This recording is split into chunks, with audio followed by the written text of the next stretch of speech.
It is a sin to write this. It is a sin to think words no others think, and to put them down upon a paper no others are to see. It is base and evil. It is as if we were speaking alone to no ears but our own.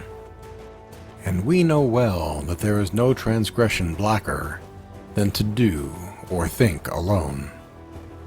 We have broken the laws. The laws say that men may not write unless the Council of Vocations bid them so. May we be forgiven. But this is not the only sin upon us. We have committed a greater crime, and for this crime there is no name. What punishment awaits us if it be discovered we know not? For no such crime has come in the memory of men, and there are no laws to provide for it. It is dark here. The flame of the candle stands still in the air.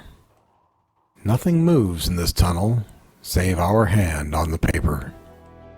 We are alone here under the earth. It is a fearful word, alone. The laws say that none among men may be alone, ever and at any time, for this is the great transgression and the root of all evil. But we have broken many laws. And now there is nothing here save our one body, and it is strange to see only two legs stretched on the ground, and on the wall before us the shadow of our one head. The walls are cracked, and water runs upon them in thin threads without sound, black and glistening as blood. We stole the candle from the larder of the home of the street sweepers. We shall be sentenced to 10 years in the Palace of Corrective Detention if it be discovered. But this matters not. It matters only that the light is precious, and we should not waste it to write when we need it for that work which is our crime. Nothing matters save the work, our secret, our evil, our precious work. Still, we must also write, for may the Council have mercy upon us. We wish to speak for once to no ears but our own. Our name is Equality 7-2521, as it is written on the iron bracelet which all men wear on their left wrists with their names upon it. We are 21 years old. We are 6 feet tall, and this is a burden, for there are not many men who are 6 feet tall. Ever have the teachers and the leaders pointed to us and frowned and said, "There is evil in your bones, Equality 7-2521, for your body has grown beyond the bodies of your brothers." But we cannot change our bones, nor our body. We were born with a curse. It has always driven us to thoughts which are forbidden. It has always given us wishes which men may not wish. We know that we are evil, but there is no will in us and no power to resist it. This is our wonder and our secret fear, that we know and do not resist. We strive to be like our brother men, for all men must be alike.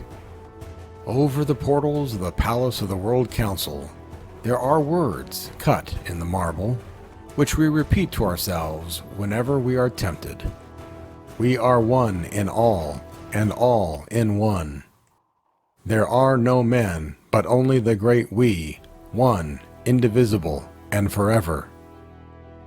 We repeat this to ourselves, but it helps us not. These words were cut long ago. There is green mold in the grooves of the letters, and yellow streaks on the marble, which come from more years than men could count. And these words are the truth, for they are written on the Palace of the World Council, and the World Council is the body of all truth.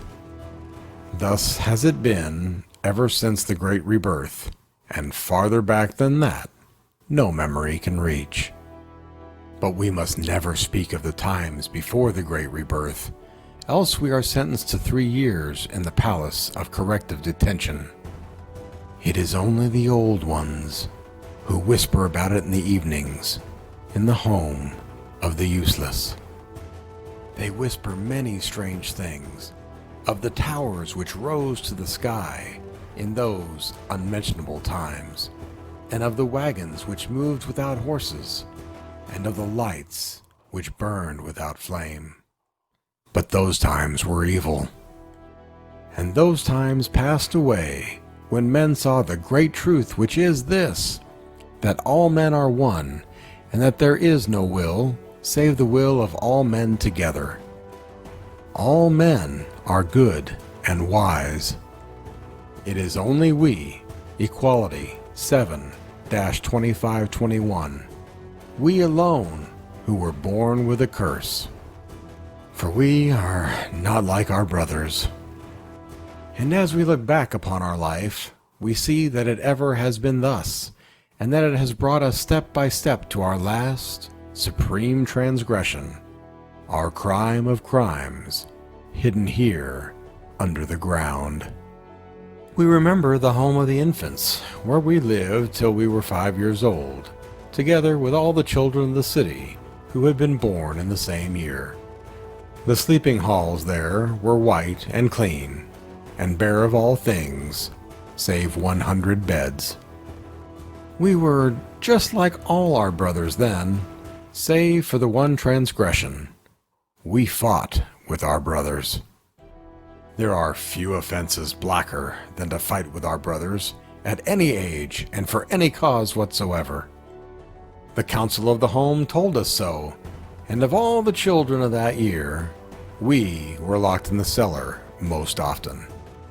When we were 5 years old, we were sent to the home of the students, where there are 10 wards for our 10 years of learning. Men must learn till they reach their 15th year.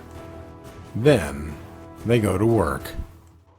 In the home of the students, we arose when the big bell rang in the tower, and we went to our beds when it rang again.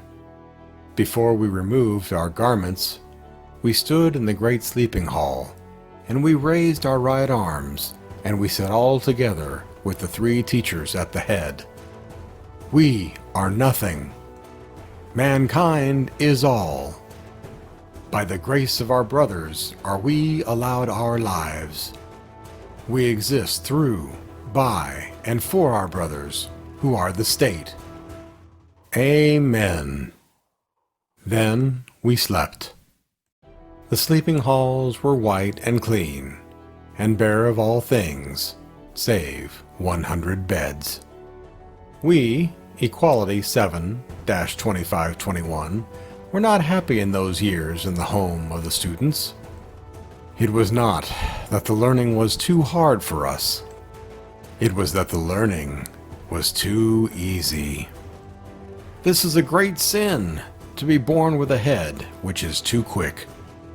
It is not good to be different from our brothers, but it is evil to be superior to them. The teachers told us so, and they frowned when they looked upon us. So we fought against this curse. We tried to forget our lessons, but we always remembered. We tried not to understand what the teachers taught, but we always understood it before the teachers had spoken. We looked upon Union 5-3992, who were a pale boy with only half a brain, and we tried to say and do as they did, that we might be like them, like Union 5-3992, but somehow the teachers knew that we were not, and we were lashed more often than all the other children. The teachers were just, for they had been appointed by the councils, and the councils are the voice of all justice, for they are the voice of all men. And if sometimes, in the secret darkness of our heart, we regret that which befell us on our 15th birthday, we know that it was through our own guilt. We had broken a law, for we had not paid heed to the words of our teachers. the teachers had said to us all, "Dare not choose in your minds the work you would like to do when you leave the home of the students. You shall do that which the Council of Vocations shall prescribe for you. For the Council of Vocations knows in its great wisdom where you are needed by your brother men, better than you can know it in your own unworthy little minds. And if you are not needed by your brother man, there is no reason for you to burden the earth with your bodies." We knew this well in the years of our childhood, but our curse broke our will. We were guilty, and we confess it here. We were guilty of the great transgression of preference. We preferred some work and some lessons to the others. We did not listen well to the history of all the councils elected since the great rebirth. But we loved the science of things. We wished to know.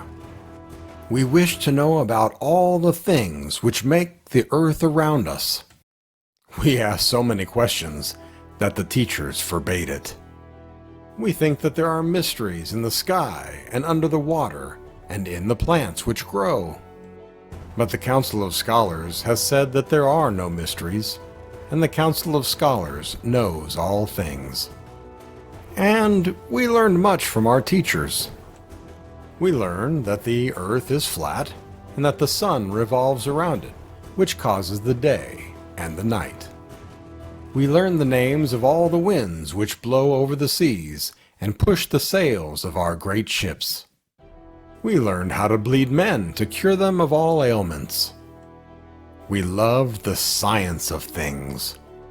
And in the darkness, in the secret hour, when we awoke in the night and there were no brothers around us, but only their shapes in the beds and their snores, we closed our eyes and we held our lips shut. And we stopped our breath, that no shudder might let our brothers see or hear or guess, and we thought that we wished to be sent to the home of the scholars when our time would come. All the great modern inventions come from the home of the scholars, such as the newest one, which was found only 100 years ago, of how to make candles from wax and string, also how to make glass, which is put in our windows to protect us from the rain. To find these things, the scholars must study the earth and learn from the rivers, from the sands, and from the winds and the rocks. And if we went to the home of the scholars, we could learn from these also. We could ask questions of these, for they do not forbid questions. And questions give us no rest. We know not why our curse makes us seek, we know not what, ever and ever. But we cannot resist it. It whispers to us that there are great things on this earth of ours, and that we can know them if we try, and that we must know them. We ask, why must we know?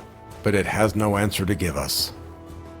We must know that we may know. So we wished to be sent to the home of the scholars. We wished it so much that our hands trembled under the blankets in the night, and we bit our arm to stop that other pain which we could not endure. It was evil, and we dared not face our brothers in the morning. For men may wish nothing for themselves. And we were punished when the Council of Vocations came to give us our life mandates, which tell those who reach their 15th year what their work is to be for the rest of their days. The Council of Vocations came on the first day of spring, and they sat in the great hall. And we who were 15 and all the teachers came into the great hall. And the Council of Vocations sat on a high dais, and they had but 2 words to speak to each of the students. They called the students names, and when the students stepped before them, one after another, the council said, "Carpenter," or "Doctor," or "Cook," or "Leader." Then each student raised their right arm and said, "The will of our brothers be done." Now, if the council has said carpenter or cook, the students so assigned go to work, and they do not study any further. But if the council has said leader, then those students go to the home of the leaders, which is the greatest house in the city, for it has 3 stories.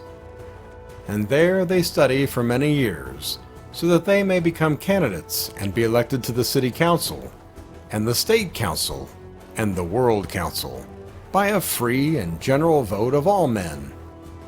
But we wish not to be a leader, even though it is a great honor.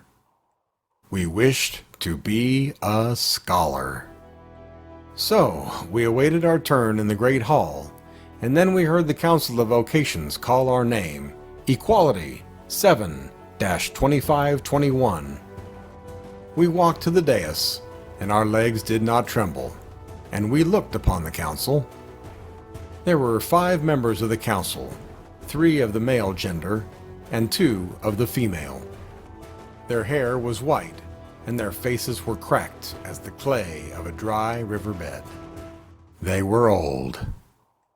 They seemed older than the marble of the temple of the World Council. They sat before us, and they did not move. And we saw no breath to stir the folds of their white togas. But we knew they were alive, for a finger of the hand of the oldest rose, pointed to us, and fell down again. This was the only thing which moved, for the lips of the oldest did not move as they said, "Street sweeper." We felt the cords of our neck grow tight as our head rose higher to look upon the faces of the council, and we were happy. We knew we had been guilty, but now we had a way to atone for it. We would accept our life mandate, and we would work for our brothers, gladly and willingly, and we would erase our sin against them, which they did not know, but we knew. So we were happy and proud of ourselves and of our victory over ourselves. We raised our right arm and we spoke, and our voice was the clearest, the steadiest voice in the hall that day, and we said, "The will of our brothers be done." And we looked straight into the eyes of the council, but their eyes were as cold, blue glass buttons. So we went into the home of the street sweepers. It is a gray house on a narrow street. There is a sundial in its courtyard, by which the council of the home can tell the hours of the day and when to ring the bell. When the bell rings, we all arise from our beds. The sky is green and cold in our windows to the east. The shadow on the sundial marks off a half hour while we dress and eat our breakfast in the dining hall, where there are 5 long tables with 20 clay plates and 20 clay cups on each table. Then we go to work in the streets of the city with our brooms and our rakes. In 5 hours, when the sun is high, we return to the home and we eat our midday meal, for which 1/2 hour is allowed. Then we go to work again. In 5 hours, the shadows are blue on the pavements, and the sky is blue with a deep brightness which is not bright. We come back to have our dinner, which lasts 1 hour. Then the bell rings, and we walk in a straight column to one of the city halls for the social meeting. Other columns of men arrive from the homes of the different trades. The candles are lit, and the councils of the different homes stand in a pulpit, and they speak to us of our duties and of our brother men. Then visiting leaders mount the pulpit, and they read to us the speeches which were made in the city council that day, for the city council represents all men, and all men must know. Then we sing hymns, the hymn of brotherhood, and the hymn of equality, and the hymn of the collective spirit. The sky is a soggy purple when we return to the home. Then the bell rings, and we walk in a straight column to the city theater for 3 hours of social recreation. There a play is shown upon the stage, with 2 great choruses from the home of the actors, which speak and answer all together in 2 great voices. The plays are about toil and how good it is. Then we walk back to the home in a straight column. The sky is like a black sieve, pierced by silver drops that tremble, ready to burst through. The moths beat against the street lanterns. We go to our beds and we sleep till the bell rings again. The sleeping halls are white and clean, and bare of all things, save 100 beds. Thus have we lived each day of 4 years until 2 springs ago, when our crime happened. Thus must all men live until they are 40. At 40, they are worn out. At 40, they are sent to the home of the useless, where the old ones live. The old ones do not work, for the state takes care of them. They sit in the sun in summer, and they sit by the fire in winter. They do not speak often, for they are weary. The old ones know that they are soon to die. When a miracle happens and some live to be 45, they are the ancient ones, and the children stare at them when passing by the home of the useless. Such is to be our life, as that of all of our brothers, and of the brothers who came before us. Such would have been our life, had we not committed our crime which changed all things for us. And it was our curse which drove us to our crime. We had been a good street sweeper, and like all our brother street sweepers, save for our cursed wish to know. We looked too long at the stars at night, and at the trees and the earth. And when we cleaned the yard of the home of the scholars, we gathered the glass vials, the pieces of metal, the dried bones which they had discarded. We wished to keep these things and to study them, but we had no place to hide them. So we carried them to the city cesspool. And then we made the discovery. It was on a day of the spring before last. We street sweepers work in brigades of 3, and we were with Union 5-3992, they of the half-brain, and with International 4-8818. Now Union 5-3992 are a sickly lad, and sometimes they are stricken with convulsions, when their mouth frosts and their eyes turn white. But International 4-8818 are different. They are a tall, strong youth, and their eyes are like fireflies, for there is laughter in their eyes. We cannot look upon International 4-8818 and not smile in answer. For this, they were not liked in the home of the students, as it is not proper to smile without reason. And also, they were not liked because they took pieces of coal, and they drew pictures upon the walls, and they were pictures which made men laugh. But it is only our brothers in the home of the artists who are permitted to draw pictures.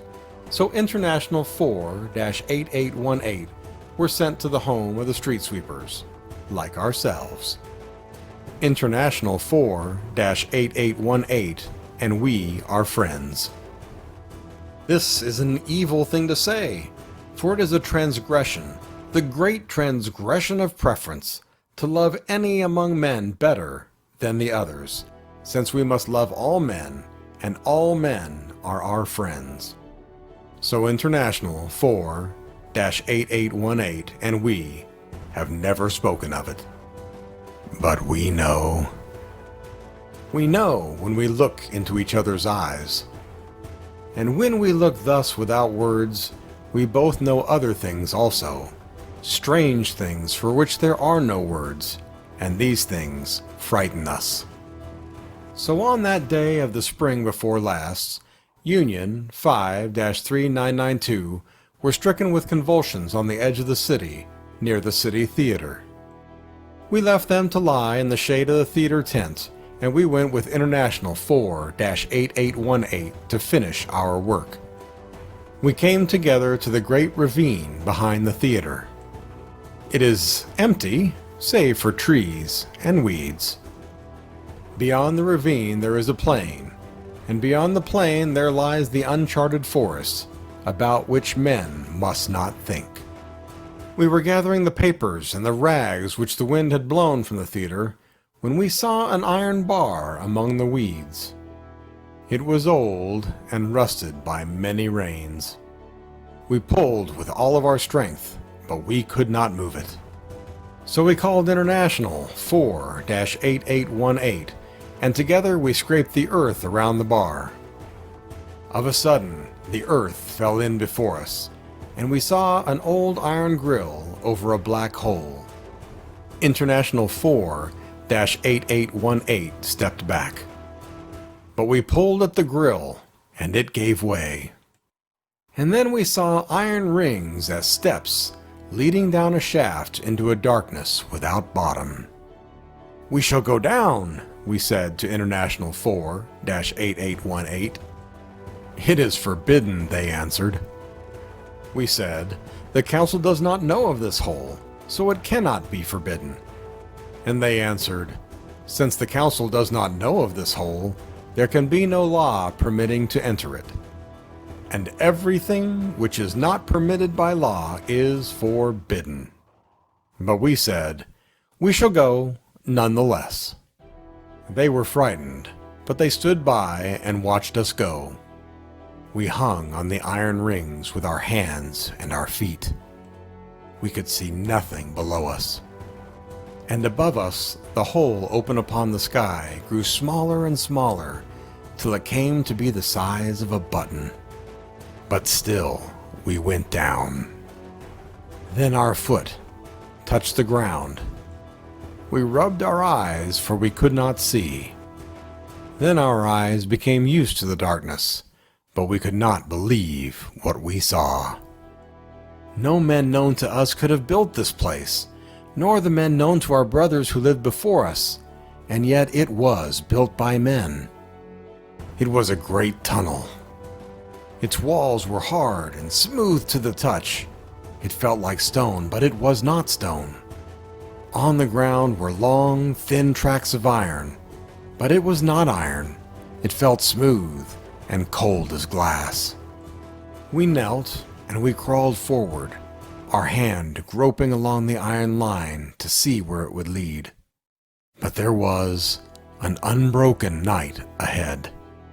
Only the iron tracks glowed through it, straight and white, calling us to follow. But we could not follow, for we were losing the puddle of light behind us. So we turned and we crawled back, our hand on the iron line. And our heart beat in our fingertips without reason. And then we knew. We knew suddenly that this place was left from the unmentionable times. So it was true, and those times had been, and all the wonders of those times. Hundreds upon hundreds of years ago, men knew secrets which we have lost. And we thought, this is a foul place. They are damned who touch the things of the unmentionable times. But our hand, which followed the track as we crawled, clung to the iron as if it would not leave it, as if the skin of our hand were thirsty, and begging of the metal some secret fluid, beating in its coldness. We returned to the earth. International 4-8818 looked upon us and stepped back. Equality 7-2521, they said, your face is white. But we could not speak, and we stood looking upon them. They backed away as if they dared not touch us. Then they smiled, but it was not a gay smile. It was lost and pleading. But still we could not speak. Then they said, "We shall report our fine to the city council, and both of us will be rewarded." And then we spoke. Our voice was hard, and there was no mercy in our voice. We said, "We shall not report our fine to the city council. We shall not report it to any men." They raised their hands to their ears, for never had they heard such words as these. International 4-8818, we asked, "Will you report us to the council and see us lashed to death before your eyes?" They stood straight all of a sudden, and they answered, "Rather would we die." Then we said, "Keep silent." This place is ours. This place belongs to us, Equality 7-2521, and to no other men on earth. And if ever we surrender it, we shall surrender our life with it also. Then we saw that the eyes of International 4-8818 were full to the lids with tears they dared not drop. They whispered, and their voice trembled, so that their words lost all shape. The will of the council is above all things, for it is the will of our brothers which is holy. But if you wish it so, we shall obey you. Rather shall we be evil with you than good with all our brothers. May the council have mercy upon both our hearts. Then we walked away together and back to the home of the street sweepers. And we walked in silence.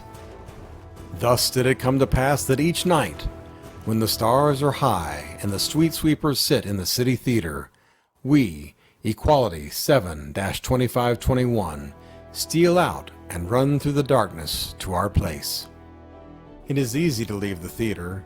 When the candles are blown out and the actors come onto the stage, no eyes can see us as we crawl under our seat and under the cloth of the tent. Later, it is easy to steal through the shadows and fall in line next to International 4-8818 as the column leaves the theater. It is dark in the streets, and there are no men about, for no men may walk through the city when they have no mission to walk there. Each night, we run to the ravine, and we remove the stones which we have piled upon the iron grill to hide it from the men. Each night, for 3 hours, we are under the earth, alone. We have stolen candles from the home of the street sweepers. We have stolen flints and knives and paper, and we have brought them to this place. We have stolen glass vials and powders and acids from the home of the scholars. Now we sit in the tunnel for 3 hours each night, and we study. We melt strange metals, and we mix acids, and we cut open the bodies of the animals which we find in the city cesspool. We have built an oven of the bricks we gathered in the streets. We burn the wood we find in the ravine. The fire flickers in the oven, and blue shadows dance upon the walls, and there is no sound of men to disturb us. We have stolen manuscripts. This is a great offense. Manuscripts are precious, for our brothers in the home of the clerks spend 1 year to copy one single script in their clear handwriting. Manuscripts are rare, and they are kept in the home of the scholars. So we sit under the earth and we read the stolen scripts. 2 years have passed since we found this place. And in these 2 years, we have learned more than we had learned in the 10 years of the home of the students. We have learned things which are not in the scripts. We have solved secrets of which the scholars have no knowledge. We have come to see how great is the unexplored, and many lifetimes will not bring us to the end of our quest. But we wish no end to our quest. We wish nothing save to be alone and to learn, and to feel as if with each day our sight were growing sharper than the hawk's and clearer than rock crystal. Strange are the ways of evil. We are false in the face of our brothers. We are defying the will of our councils. We alone, of the thousands who walk this earth, we alone in this hour are doing a work which has no purpose, save that we wish to do it. The evil of our crime is not for the human mind to probe. The nature of our punishment, if it be discovered, is not for the human heart to ponder. Never, not in the memory of the ancient ones' ancients, never have men done that which we are doing. And yet there is no shame in us, and no regret. We say to ourselves that we are a wretch and a traitor, but we feel no burden upon our spirit, and no fear in our heart. And it seems to us that our spirit is clear as a lake, troubled by no eyes save those of the sun, and in our heart Strange are the ways of evil. In our heart, there is the first peace we have known in 20 years.